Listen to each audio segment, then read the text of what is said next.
Once again, welcome back to KC's Classes. KC's Classesൻ്റെ മറ്റൊരു പുതിയോടിയിലേക്ക് എല്ലാവർക്കും സ്വാഗതം. This is Kiran CS. Kerala PSC junior accountant category number 363-364-2025 ഈ ഒരു പോസ്റ്റിൻ്റെ എക്സാം ഈ മാസം 25-ാം തീയതി നടക്കാൻ പോവാണ്. സോ നമ്മൾ സ്മാർട്ട് സ്റ്റഡി വീഡിയോസ് കണ്ടിന്യൂ ചെയ്യാണ്. സോ ഡെയിലി MCQസിൽ ഫിനാൻഷ്യൽ മാനേജ്മെൻറ്റിനെ റിലേറ്റ് ചെയ്തിട്ടുള്ള ചോദ്യങ്ങളാണ് നമ്മൾ ഇന്നത്തെ വീഡിയോയിൽ ഡിസ്കസ് ചെയ്യാൻ പോകുന്നത്. വീഡിയോയിലോട്ട് പോണേക്കാൾ മുമ്പ് പറയാനുള്ളത് നമ്മുടെ സ്ഥാപനം Kerala PSC commerce and management relate ചെയ്തിട്ടുള്ള എല്ലാ പോസ്റ്റുകൾക്കും ഓൺലൈനായിട്ട് കോച്ചിങ് പ്രൊവൈഡ് ചെയ്യുന്ന സ്ഥാപനമാണ്. നമ്മുടെ ആപ്പിലൂടെയാണ് ക്ലാസ്സസ് അവൈലബിൾ ആവുക. Live sessions, recorded sessions, PDF notes, MCQ practices, previous year question paper discussion, mock test, അങ്ങനെ സ്റ്റുഡൻസിന് വേണ്ടിയിട്ടുള്ള എൻറ്റയർ സപ്പോർട്ട് നമ്മൾ പ്രൊവൈഡ് ചെയ്യുന്നുണ്ട് കേട്ടോ. സോ ജൂനിയർ അക്കൗണ്ടിൻ്റെ 2 ബാച്ചസ് ഇപ്പോൾ അവൈലബിൾ ആണ്. നമ്പർ 1 ക്രാഷ് ബാച്ച്, നമ്പർ 2 MCQസും മോക്ക് ടെസ്റ്റും മാത്രമായിട്ട് വേണ്ടവർക്ക് ആ ഒരു ബാച്ച്. അതുമാത്രമല്ല നമ്മളൊരു ബൂസ്റ്റർ മോക്ക് ടെസ്റ്റ് ആപ്പിൽ അപ്ഡേറ്റ് ചെയ്തിട്ടുണ്ട്. വെറും 100 രൂപയ്ക്ക് നിങ്ങൾക്ക് മോക്ക് ടെസ്റ്റ് ചെക്ക് ചെയ്യാൻ സാധിക്കും. ഞാൻ നമ്മുടെ ആപ്പിൻ്റെ ലിങ്ക് ഡിസ്ക്രിപ്ഷൻ ബോക്സിൽ ഇടുന്നുണ്ട്. ആപ്പ് ഡൗൺലോഡ് ചെയ്ത് നിങ്ങൾക്ക് ചെക്ക് ചെയ്യാം കേട്ടോ. ഓക്കെ, അത് മാത്രമല്ല കോമേഴ്സ് ബേസ് ചെയ്തിട്ട് നെക്സ്റ്റ് വരാൻ പോകുന്ന സ്റ്റേറ്റ് ടാക്സ് ഓഫീസറിൻ്റെ പുതിയ ബാച്ച് ഓപ്പൺ ആണ്, ക്ലാസ്സസ് ആരംഭിച്ചിട്ടുണ്ട്. സോ എത്രയും പെട്ടെന്ന് തന്നെ നിങ്ങൾ നിങ്ങളുടെ സീറ്റ് ഉറപ്പാക്കുക. അപ്പോൾ നമുക്ക് എന്തെങ്കിലും വീഡിയോയിലോട്ട് കിടക്കാം. അപ്പോൾ ഇനി വളരെ കുറച്ച് ദിവസങ്ങളാണുള്ള നല്ല രീതിയിൽ MCQs പ്രാക്ടീസ് ചെയ്യുക, അതുപോലെ തന്നെ കൺസെപ്ച്വൽ ക്ലാരിറ്റി ഉണ്ടാക്കുക. അപ്പോൾ നെക്സ്റ്റ് FM-നെ റിലേറ്റ് ചെയ്തിട്ടുള്ള കുറച്ച് ചോദ്യങ്ങളാണ് നമ്മൾ ഇന്ന് കാണുന്നത്. Regarding cost of capital. Number 1, the cost of debt is generally higher than the cost of equity due to tax benefits. Number 2, weighted average cost of capital represents the minimum return a company must earn to satisfy its investors. Number 3, flotation cost increase the specific cost of the related source of capital. ഇതാണ് 3 statements പറഞ്ഞിട്ടുള്ള. നമുക്ക് ഓപ്ഷൻസിലോട്ട് കിടക്കാം. Only 1 and 2, 2 and 3, 1 and 3, all of the above.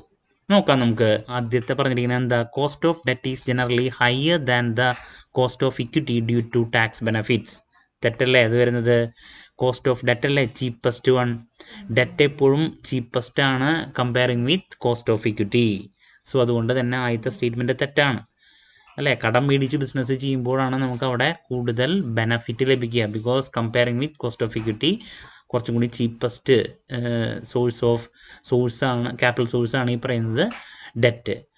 അപ്പോൾ ആദ്യത്തെ statement തെറ്റാണ്. രണ്ടാമത്തെ, the weighted average cost of capital represents the minimum return a company must earn to satisfy its investors. Correct അല്ലേ? Weighted average cost of capital എന്ന് പറഞ്ഞാൽ എന്താ? നമ്മളിപ്പോൾ use ചെയ്യുന്ന ക്യാപിറ്റൽ, ഇപ്പോൾ ഡെറ്റായിട്ടാവാം, അതല്ലെങ്കിൽ ഇക്വിറ്റി ആയിട്ടാവാം ഉണ്ടാവും. ഓരോന്നിൻ്റെയും കോസ്റ്റിൻ്റെ മിക്സ്ചറാണ് weighted average cost of capital. ഇപ്പോൾ കടം മേടിക്കുന്നു, അതിന് നമ്മൾ തിരിച്ചു കൊടുക്കുന്നത് ഇൻട്രസ്റ്റ് ആണ്, കോസ്റ്റ് ഓഫ് ഡെറ്റ്. ഇക്വിറ്റിക്ക് അതിൻ്റെ കോസ്റ്റ്. അങ്ങനെ ഓരോന്നിൻ്റെയും കോസ്റ്റിൻ്റെ ഓവറോളാണ് weighted average cost of capital. അപ്പോൾ weighted average cost of capital എന്ന് പറഞ്ഞാൽ എന്താ? നമ്മൾ റേസ് ചെയ്യുന്ന ക്യാപിറ്റലിന് നമ്മൾ തിരിച്ചു കൊടുക്കേണ്ടതായിട്ട് വരുന്ന കോസ്റ്റാണ്. അപ്പോൾ ടു സാറ്റിസ്ഫൈ ഇൻവെസ്റ്റേഴ്സിനെ സാറ്റിസ്ഫൈ ചെയ്യണമെങ്കിൽ നമ്മൾ ഈ പറയുന്ന വെയ്റ്റഡ് ആവറേജ് കോസ്റ്റ് ഓഫ് ക്യാപിറ്റലിനേക്കാളും കൂടുതൽ റിട്ടേൺ ഉണ്ടാക്കണം എന്നുള്ളതാണ്. അപ്പോൾ രണ്ടാമത്തെ സ്റ്റേറ്റ്മെൻറ്റ് കറക്റ്റാണ്. WACC represents the minimum return. കമ്പനിക്ക് ഇത്രയെങ്കിലും വേണം. For example, overall cost of capital കടമായിട്ട് ഇക്വിറ്റി ആയിട്ടൊക്കെ നമ്മൾ മേടിച്ചിട്ടുണ്ടായിരിക്കും. അപ്പോൾ നമുക്കത് 10% നിൽക്കുക. അപ്പോൾ നമുക്ക് 10% റിട്ടേൺ ഉണ്ടെങ്കിൽ പിടിച്ചു നിൽക്കാൻ പറ്റുള്ളൂ ഇൻവെസ്റ്റേഴ്സിൻ്റെ മുമ്പിൽ. കാരണം അവർക്ക് ഇത്ര കൊടുക്കണ്ടേ? ഓക്കെ, അതല്ലെങ്കിൽ അപ്പോൾ നമുക്ക് കിട്ടുന്ന റിട്ടേൺ എന്ന് പറയണത്, ബിസിനസ് ചെയ്തിട്ട് കിട്ടുന്ന റിട്ടേൺ 10%-നേക്കാൾ കൂടിയാൽ മാത്രമേ സ്ഥാപനത്തിന് മുന്നോട്ട് പോകാൻ പറ്റുള്ളൂ. നമുക്ക് കിട്ടുന്നത് ഒരു 14% ആണെങ്കിൽ നോ പ്രോബ്ലം. കടം മേടിച്ചവർക്ക് 10% കൊടുത്ത് ബാക്കി 4% കമ്പനിയുടെ കയ്യിലിരിക്കുന്നുള്ളതാണ്. Okay. Number 3, flotation cost increase the specific cost of the related source of capital. അതും കറക്റ്റ് അല്ലേ? എന്താ ഫ്ലോട്ടേഷൻ കോസ്റ്റ് എന്ന് പറഞ്ഞാൽ? സെക്യൂരിറ്റീസ് ഇഷ്യൂ ചെയ്യുമ്പോൾ നമ്മൾ ആദ്യമായിട്ടൊക്കെ ഇഷ്യൂ ചെയ്യുമ്പോൾ അണ്ടർ റൈറ്റിംഗ് കമ്മീഷൻ കൊടുക്കേണ്ടതായിട്ട് വരും അല്ലേ, ലീഗൽ അഡീഷണൽ ചിലപ്പോൾ ചാർജസോ മറ്റു കാര്യങ്ങളൊക്കെ വരും. അപ്പോൾ അങ്ങനെ സെക്യൂരിറ്റീസ് ഇഷ്യൂ ചെയ്യണ സമയത്ത് നമ്മൾ സ്പെൻഡ് ചെയ്യുന്ന കോസ്റ്റാണ്, നമ്മുടെ കയ്യിൽ നിന്ന് വേണ്ടി വരുന്ന കോസ്റ്റാണ് ഈ പറയുന്ന ഫ്ലോട്ടേഷൻ കോസ്റ്റ്. അപ്പോൾ ഫ്ലോട്ടേഷൻ കോസ്റ്റ് കുറച്ചിട്ട് ബാലൻസ് എമൗണ്ടേ നമ്മുടെ കയ്യിൽ കിട്ടുള്ളൂ നെറ്റ് പ്രൊസീഡ്സ് ആയിട്ട്.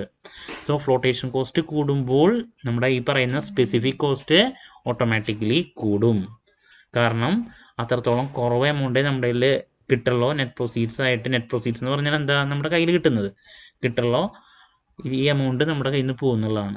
ഓക്കെ, അപ്പോൾ മൂന്നാമത്തെ സ്റ്റേറ്റ്മെൻറ്റ് കറക്റ്റാണ്. 2ഉം 3 ആണ് കറക്റ്റായിട്ട് വരാം. ഓപ്ഷൻ ബി ആണ് ആൻസർ. ക്ലിയർ ആണെന്ന് പ്രതീക്ഷിക്കുന്നു. ആദ്യത്തെ ചോദ്യത്തിൻ്റെ ആൻസർ.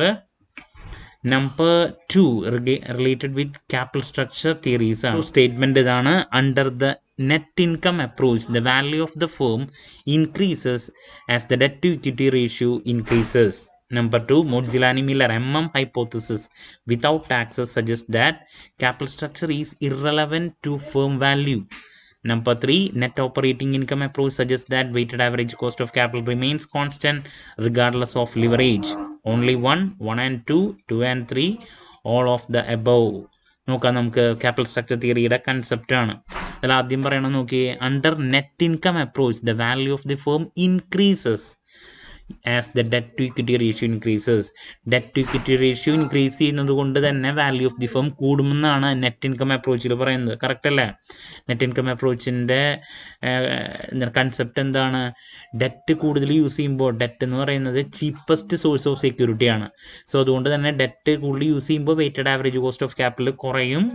ഡെറ്റ് ചീപ്പസ്റ്റ് ആയതുകൊണ്ട് തന്നെ so automatically value of the firm കൂടുന്നുള്ളതാണ്. സോ അതാണ് നെറ്റ് ഇൻകം അപ്രോച്ചിൽ പറയുന്നത്. കറക്റ്റ് സ്റ്റേറ്റ്മെൻ്റ് ആണ്. നമ്പർ 2, പറയുന്നത് without tax suggest that capital structure is irrelevant to the firm. Correct അല്ലേ? ഹൈപ്പോത്തസിസിൽ എന്താ പറയുന്നത്? ക്യാപിറ്റൽ സ്ട്രക്ചർ ഇറലവൻ്റ് ആണെന്നാണ് പറയുന്നത്, വിതൗട്ട് ടാക്സസ്. നമ്മളിപ്പോൾ കടം മേടിച്ച് ബിസിനസ് ചെയ്താലും അല്ലെങ്കിൽ ഇക്വിറ്റിയാണ് യൂസ് ചെയ്യുന്നതെങ്കിലും എല്ലാതും ഒരു ഷോർട്ട് പീരീഡ് ഓഫ് ടൈമിലാണ് ഉണ്ടാകുന്നത് ഈ പറയുന്ന ബെനഫിറ്റുകളൊക്കെ. ആർബിട്രേജ് കൺസെപ്റ്റ് പ്രകാരം ലോങ് പീരീഡ് ഓഫ് ടൈമിലാകുമ്പോൾ ഒരു പ്രസക്തി ഉണ്ടാവില്ല ക്യാപിറ്റൽ സ്ട്രക്ചറിന്. അതാണ് എമ്മിൻ്റെ കോൺട്രിബ്യൂഷൻ. ഇറലവൻസ് തിയറിയാണ്. കടം മേടിച്ചാലും സ്വന്തം പൈസയാണെങ്കിലും അവിടെ ഒരു ചേഞ്ച് ഉണ്ടാവില്ല എന്ന് പറയുന്നത്. അപ്പോൾ രണ്ടാമത്തെ സ്റ്റേറ്റ്മെൻറ്റ് കറക്റ്റാണ്. മൂന്നാമത്, net operating income approach suggest that weighted average cost of capital remains constant regardless of leverage. അതും കറക്റ്റാണ്. നെറ്റ് ഇൻകം അപ്രോച്ചിൻ്റെ നെക്സ്റ്റ് സ്റ്റെപ്പാണ് നെറ്റ് ഓപ്പറേറ്റിംഗ് ഇൻകം അപ്രോച്ച്. അതിലെന്താ പറയുന്നത്? നമുക്ക് കടം മേടിച്ച് ബിസിനസ് ചെയ്യുമ്പോൾ എന്തെങ്കിലും ബെനഫിറ്റ് ലഭിക്കും.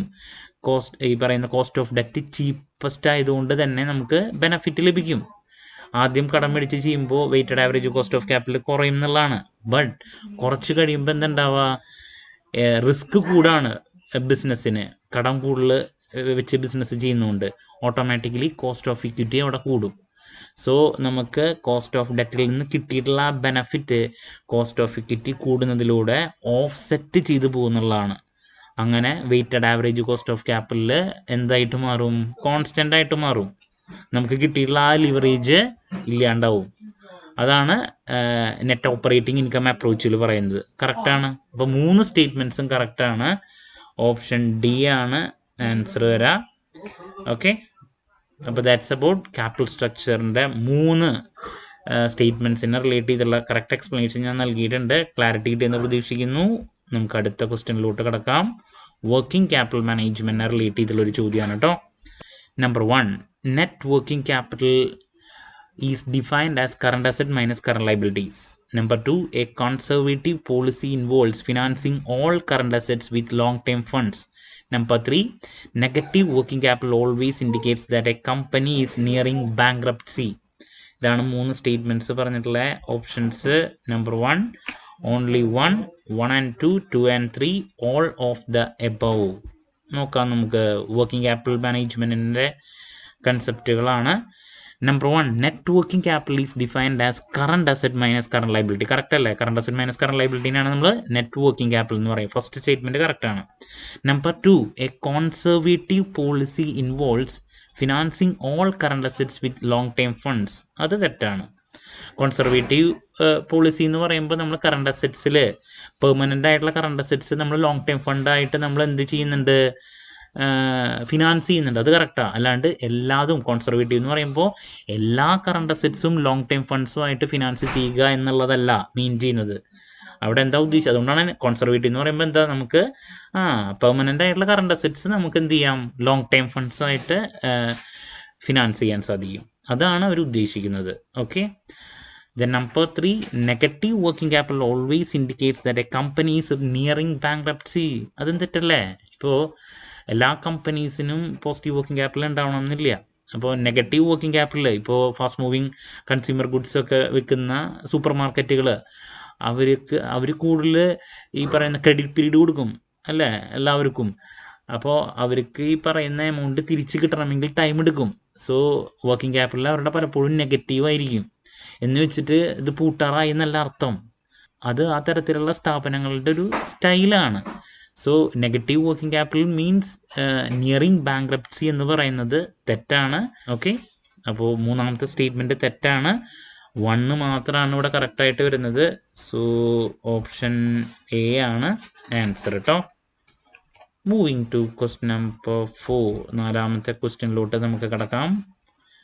അഗെയിൻ വർക്കിംഗ് ക്യാപിറ്റൽ സൈക്കിളിനെ റിലേറ്റ് ചെയ്തുള്ളൊരു ചോദ്യമാണ്. The working capital cycle is the time gap between paying for raw materials and collecting cash from sales. Increasing the credit period allowed to customers shortens the working capital cycle. Improving the inventory turnover ratio shortens the working capital cycle. Only 1, only 3, only 1 and 3, 1 and 2. നോക്കാം നമുക്ക്. Working capital cycle എന്ന് പറഞ്ഞാൽ നമുക്കറിയാം, ഞാനിപ്പോൾ പറഞ്ഞുള്ളൂ. ആദ്യം നമ്മുടെ കയ്യിൽ ക്യാഷ് ഉണ്ടാവുന്നു, ക്യാഷ് വെച്ച് റോ മെറ്റീരിയൽ മേടിക്കുന്നു, വർക്ക് ഇൻ പ്രോഗ്രസ് ആവുന്നു, ഫിനിഷ്ഡ് ഗുഡ്സ് ആയി വിൽക്കുന്നു, ക്രെഡിറ്റ് പീരീഡ് കൊടുത്തിട്ടുണ്ടായിരിക്കും. അതിനുശേഷം നമ്മളത് കളക്ട് ചെയ്ത് ക്യാഷാക്കി വീണ്ടും മാറ്റുന്നു. ദെൻ ഇതിങ്ങനെ നടന്നുകൊണ്ടിരിക്കും. So working capital cycle is the time gap between paying for raw materials and collecting cash from sales. Correct അല്ലേ? അതാണ് ഞാനിപ്പോൾ പറഞ്ഞത്. അതിനെയാണ് വർക്കിംഗ് ക്യാപിറ്റൽ സൈക്കിൾ എന്ന് പറയാം. Then increasing the credit period allowed to customers shortens the working capital cycle. അത് തെറ്റല്ലേ? Credit period കൂടുതൽ കൊടുക്കുന്നതനുസരിച്ച് എന്തുണ്ടാവുക, വർക്കിംഗ് ക്യാപിറ്റൽ സൈക്കിൾ എന്ന് പറയുന്നത് കൂടാണ് ചെയ്യുക, കുറയുന്നതാണ് ഇവിടെ പറയുന്നത്. അത് തെറ്റാണ്. നമ്മൾ കൂടുതൽ ക്രെഡിറ്റ് പീരീഡ് കൊടുത്താൽ വർക്കിംഗ് ക്യാപിറ്റൽ സൈക്കിൾ അതനുസരിച്ച് കൂടാണ് ചെയ്യുക. Okay. Improving inventory turn over ratio shortens the working capital cycle. അത് കറക്റ്റാണ് അല്ലേ? ഇപ്പോൾ ഇൻവെൻട്രി ടേൺ ഓവർ റേഷ്യോ എന്ന് പറയുന്നത് ഏറ്റവും ഷോർട്ടസ്റ്റ് ആണെങ്കിൽ എന്താ, നമ്മൾ സാധനം വിൽക്കുകയും അപ്പോൾ തന്നെ ക്യാഷ് ആക്കി മാറ്റുകയും ചെയ്യുന്നു. അപ്പോൾ അത്രത്തോളം വർക്കിംഗ് ക്യാപിറ്റൽ സൈക്കിള് ഷോർട്ടൻ ആവും അല്ലേ? വിൽക്കുന്നു അല്ലേ, ഇൻവെൻട്രി ടേൺ ഓവർ റേഷ്യോ കുറയാന്ന് പറഞ്ഞാൽ എന്താ, നമുക്ക് പെട്ടെന്ന് തന്നെ വിറ്റ് ക്യാഷ് കളക്ട് ചെയ്യാൻ സാധിക്കുകയാണ്. അപ്പോൾ 1ഉം 3 ആണ് കറക്റ്റായിട്ട് വരാം. ഓപ്ഷൻ സി ആണ് ആൻസർ കേട്ടോ. സോ നമുക്കൊരു ചോദ്യം കൂടി ഇന്ന് ഡിസ്കസ് ചെയ്യാം related with management of cash. Number 1, the transaction motive refers to holding cash to meet day to day planned obligations. The Baumol model of cash management helps determine the optimal load size of cash to be converted from marketable securities. The Miller-Orr model is best suited for companies where cash inflows and outflows are highly predictable. Only 1 and 2, 2 and 3, 1 and 3, all of the above. നോക്കാം നമുക്ക്. Cash management relate ചെയ്തുള്ള ആദ്യത്തെ statement, the transactions motive refers to holding cash to meet day to day planned obligations. കറക്റ്റാണ്. Transaction motive എന്ന് പറഞ്ഞ് ഉദ്ദേശിക്കുന്നത് എന്താ, day to day കാര്യങ്ങൾക്ക് വേണ്ടിയിട്ട് നമ്മൾ എമൗണ്ട് കീപ്പ് ചെയ്ത് വയ്ക്കുകയാണ്. അതിനെയാണ് നമ്മൾ ട്രാൻസാക്ഷൻ മോട്ടീവ് എന്ന് പറയാം. മനസ്സിലായോ? ട്രാൻസാക്ഷൻ എന്ന് പറയുമ്പോൾ എന്താ, കാര്യങ്ങൾ ഡേ ടു ഡേ നടക്കുന്ന കാര്യങ്ങൾക്ക് വേണ്ടിയിട്ട് നമ്മൾ ക്യാഷ് കീപ്പ് ചെയ്യുന്നു, നമ്മുടെ ഒബ്ലിഗേഷൻസ് മീറ്റ് ചെയ്യാൻ വേണ്ടിയിട്ട്. അതിനെയാണ് നമ്മൾ എന്ത് പറയുക, ട്രാൻസാക്ഷൻ മോട്ടീവ് എന്ന് പറയാം. Correct. Okay. Number 2, the model of cash management helps determine the optimal load size of cash to be converted from marketable securities. കറക്റ്റാണ്. ബൗമോൾ മോഡൽ EOQ കൺസെപ്റ്റ് ആണ് ആക്ച്വലി ഫോളോ ചെയ്യുന്നത്. അതിലെന്താ പറയുന്നത്, ഡിറ്റർമൈൻ ഒപ്റ്റിമൽ ലോഡ് സൈസ് എന്ന് വെച്ചിട്ടുണ്ടെങ്കിൽ marketable സെക്യൂരിറ്റീസിൽ നിന്ന് cash ആക്കി മാറ്റേണ്ടത്, ക്യാഷ് എത്ര നമ്മൾ കീപ്പ് ചെയ്യണം എന്നുള്ളത് കറക്റ്റായിട്ട് കണ്ടുപിടിക്കുകയാണ്. ഇപ്പോൾ EOQയിൽ നമ്മൾ പറയില്ല, ഒപ്റ്റിമം ക്വാണ്ടിറ്റി എത്ര വേണം എന്നുള്ളത് നമ്മൾ കണ്ടുപിടിക്കുന്നു. അതിനെയാണ് EOQ എന്ന് പറയാം. അതുപോലെ തന്നെ സെയിം കൺസെപ്റ്റാണ് മാർക്കറ്റബിൾ സെക്യൂരിറ്റീസിൽ നിന്ന് എത്ര ക്യാഷ് നമ്മൾ ഹോൾഡ് ചെയ്യണം, മാനേജ് ചെയ്യണം എന്നുള്ളത് കണ്ടുപിടിക്കുന്നതാണ് അല്ലെങ്കിൽ സജസ്റ്റ് ചെയ്യുന്നതാണ് ബൗമോൾ മോഡൽ എന്ന് പറയുന്നത്. ഓക്കെ, അത് കുറച്ചും കൂടി പ്രിഡിക്റ്റബിൾ ആയിട്ടാണ് ബൗമോൾ മോഡൽ പറയുന്നത് എല്ലാതും. Number 3, the Miller Orr model is best suited for companies where cash inflows and cash outflows are highly predictable. അത് തെറ്റാണ്. Miller or model actually mainly suitable ആവുന്നത് അൺസേർട്ടനിറ്റി കൂടുതലുള്ള സമയത്താണ്. അൺസേർട്ടനിറ്റി കൂടുമ്പോൾ അവിടെയാണ് നമുക്ക് മില്ലർ ഓർ മോഡൽ ഏറ്റവും സ്യൂട്ടബിൾ ആവുന്നത്. ബൗമോൾ മോഡലാണ് കുറച്ചും കൂടി പ്രെഡിക്റ്റബിൾ സിറ്റുവേഷനിൽ, സെർട്ടനിറ്റി കൂടുതലുള്ള സിറ്റുവേഷനിൽ നമുക്ക് യൂസ് ചെയ്യാൻ സാധിക്കുക. ഓക്കെ, അപ്പോൾ മൂന്നാമത്തെ സ്റ്റേറ്റ്മെൻറ്റ് തെറ്റാണ്. 1ഉം 2 ആണ് കറക്റ്റായിട്ട് വരാൻ ആണ് ആൻസർ. സോ നമ്മൾ ഫിനാൻഷ്യൽ മാനേജ്മെൻറ്റിൻ്റെ ഒരു 5 ചോദ്യങ്ങളാണ് ഇന്ന് ഡിസ്കസ് ചെയ്തത്. ക്ലാരിറ്റി കിട്ടിയെന്ന് പ്രതീക്ഷിക്കുന്നു. എല്ലാവരും MCQs പ്രാക്ടീസ് ചെയ്യുക, കൺസെപ്ച്വൽ ക്ലാരിറ്റി ഉണ്ടാക്കുക. നമ്മുടെ ചാനലിലെ പ്ലേലിസ്റ്റിൽ പോയി കഴിഞ്ഞിട്ടുണ്ടെങ്കിൽ ഡെയിലി MCQs, അതുപോലെ തന്നെ previous year question paper discussion, smart study videos ഒക്കെ അവൈലബിൾ ആണ്. അതുമാത്രമല്ല നമ്മൾ നമ്മുടെ ആപ്പിലൂടെ ക്രാഷ് ബാച്ച് കൊടുക്കുന്നുണ്ട്. MCQs ആൻഡ് മോക്ക് ടെസ്റ്റ് മാത്രമായിട്ടുള്ള ബാച്ച് ഉണ്ട്. ദെൻ 100 റുപ്പീസിന് ജസ്റ്റ് നിങ്ങൾക്ക് മോക്ക് ടെസ്റ്റ്, ബൂസ്റ്റർ മോക്ക് ടെസ്റ്റും അപ്ഡേറ്റ് ചെയ്തിട്ടുണ്ട്. ഡിസ്ക്രിപ്ഷൻ ബോക്സിൽ ഞാൻ എൻ്റെ ആപ്പിൻ്റെ ലിങ്ക് കൊടുക്കാം, നിങ്ങൾ ഡൗൺലോഡ് ചെയ്ത് ചെക്ക് ചെയ്യുക. ദെൻ ക്രാഷ് ബാച്ചിനും അതുപോലെ തന്നെ MCQs ആൻഡ് മോക്ക് ടെസ്റ്റിനും ജോയിൻ ചെയ്യാൻ താല്പര്യമുള്ള കുട്ടികൾ ഡിസ്ക്രിപ്ഷൻ ബോക്സിലുള്ള എൻ്റെ വാട്സപ്പ് നമ്പറിൽ കോൺടാക്റ്റ് ചെയ്യുക, ക്ലാസ്സസ് ആക്സസ് ചെയ്യുക. നിങ്ങൾക്ക് വളരെ യൂസ്ഫുൾ ആയിരിക്കും, നിസ്സംശയം പറയാം. എന്ത് ഡൗട്ട് ഉണ്ടെങ്കിലും കമൻറ്റ് ചെയ്യുക, അതിനുള്ള മറുപടി ഞാൻ വീഡിയോസിലൂടെ നൽകുന്നതായിരിക്കും. മറ്റൊരു വീഡിയോയുമായി വീണ്ടും കാണാമെന്നുള്ള പ്രതീക്ഷയോടെ നിർത്തുന്നു. This is Kiran CS signing off. Have a nice day. Thank U.